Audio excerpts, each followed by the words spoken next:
This video is the last of the 4 videos that are part of the live project in Tallinn University, and it concludes the series that explains international relations theories through sport events. Our topic is the 1969 football war between El Salvador and Honduras. Let's now look closely at the 2 participants of the conflicts, El Salvador and Honduras. Honduras and El Salvador are 2 neighboring countries in Central America. They are very similar in terms of socioeconomic conditions. Both are predominantly Roman Catholic, quite poor, have Spanish as their official language, experienced political instability and were extensively ruled by the military in the 20th century, and also adore football. And now, let's move back in time to the period before the conflict.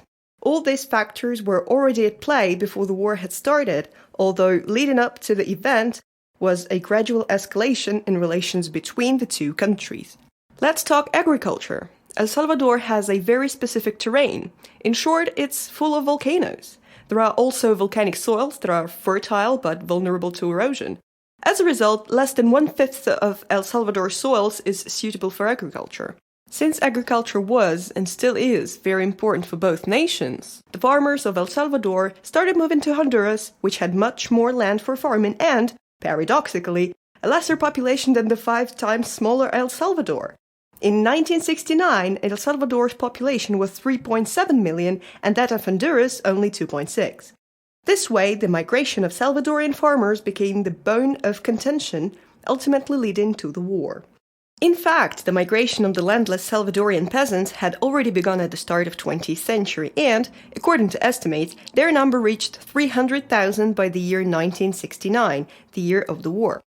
Sometime earlier, in 1962, the Honduran government passed a law, which had come into full force by 1967, that gave the central government and local municipalities much of the land occupied both legally and illegally by Salvadorian immigrants, and redistributed it amongst native Hondurans. Another party at play was the American United Fruit Company that owned about 10% of all Honduran land.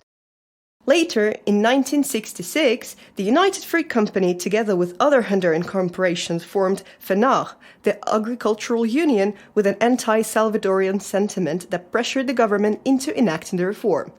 The evictions and expulsions of Salvadorians from Hondurans flourished up to the war. On the other side of the border, the Salvadorian government didn't let the citizens back in, fearing a farmers' revolution. The relationship between the 2 countries got tenser. The American United Fruit Company is a good exponent of what is called neo-colonialist. Neo-colonialism can be defined as a system of domination and exploitation installed and perpetuated by a powerful country through its agents as well as international structures, in which economic, financial, cultural, and military means serve to keep in power favorable leaders and impose favorable policies which assist in securing economic profits and require political standing or alignment. Or in other words, neo-colonialist practices are those that allow more powerful states to indirectly control developing nations for their resources. Neo-colonialist practices exist right now. In this regard, it differs from simply colonialism, which is a multifaceted and multi-leveled process where one group of people or a state subjugates another group of people with the intention of exploit subjugated land and people. Colonialism was practiced in the past by nations like Germany, France, and Britain. Contrary to neo-colonialism, colonialism was direct and much less subtle. As we saw it in the decision-making process before the war, the United Fruit Company, in other words, an agent of the United States, was participating in making the decision that would have brought benefits to the company, and this way to the United States as well, but escalated the situation in the region. Coming back to the main events, the war itself started before the first shots had been fired. In fact, the football fields of Tegucigalpa, San Salvador, and Mexico City became the battleground first. As the author of the book The Soccer War, Ryszard Kapuczynski, claims, in Latin America football is a form of conflict. The border between sports and politics there is a vague one. Because of football's accessibility, it's popular both among the rich and the poor. As all public events, it unites people in an outlet for emotions. However, the cult of football is more aggressive and omniscient than that. The list of governments that have fallen or have been overthrown after the defeat of the national team is long. The losing team players are often denounced as traitors by the press. In Latin America, football is a form of conflict. Originally, the national teams of Honduras and El Salvador were simply battling for a spot in the 1970 FIFA World Cup.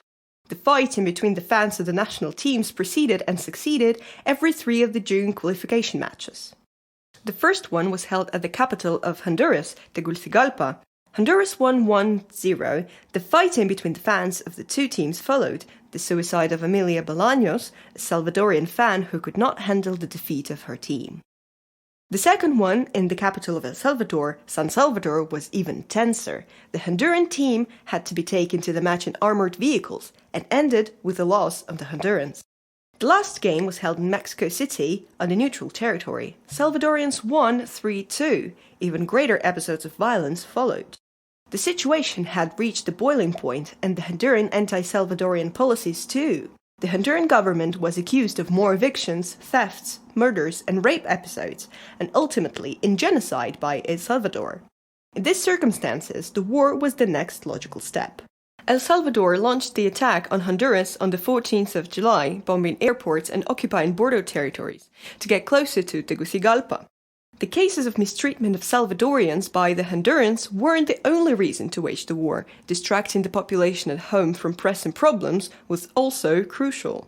The active part of the conflict lasted 100 hours, hence its alternative name. Then a ceasefire was proclaimed on the 18th of July. By August, El Salvador had already started withdrawing its troops from the Honduran territory. The war did not resolve any issues that existed, but merely deepened them, bringing death and destruction in the meantime. More than 300,000 Salvadorians were displaced before and during the war. About 3,000 people died from both sides. The casualties were both military and civilian. Trade and other relations were suspended between 2 countries. This situation affected the whole region. The military in both countries started gaining too much power in the political scene. Yeah, the land reform which was lobbied by the United States was enacted successfully, but at what cost? Yes, El Salvador qualified for the World Cup successfully, but the Salvadorian team was soon one of the first to be kicked out of the tournament.